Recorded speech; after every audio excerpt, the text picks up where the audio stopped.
Olona iray indray no nindaosiny fahafatesana noho ny koronavirusa tany Matsiatrambony androany alatsinainy nandritra ny tatitra nataony profesora Anta Maria Daniel Volodina.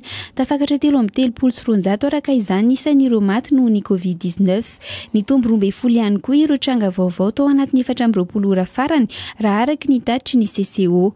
Ny folo tamin'izy ireo dia tranga teto an-toerana ary ny roa kosa dia olona nigadina tao Nosbe. 719 sy 901 araka izany ny fitambaran'ireo voamarina fa nitondra ary mbola mitondra ny tsy mikaretina koronavirus teto Madagasikara.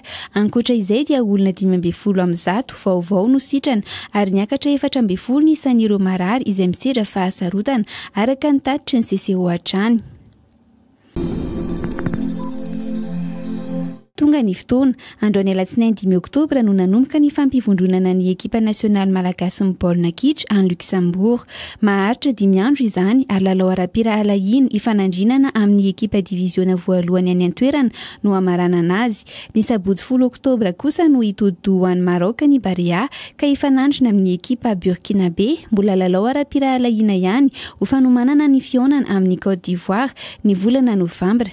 Nisy ihany ny fikorotanana tamin'ny fisafidianana izay ifanandrina tamin'ny ekipa malagasy tamin'ity volana ity, saingy nilamina ihany izany tamin'ny ora farany. Isan'ireo mpilalao tsy afaka niatrika ity fampivondronana ity Abel Anissé Andrianantenaina, kapiten'ny ekipa nasionaly izay maratra.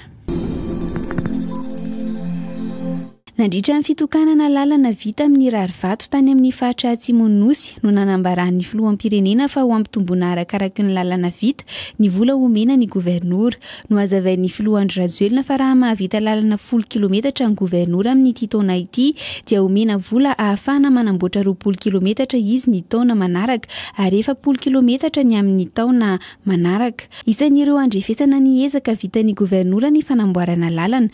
Koa anambaran'ny filoha fa misy fananana eo anivon'ny gouvernoura isam-paritra ka 8 eo izay mahavita lalana lava indrindra.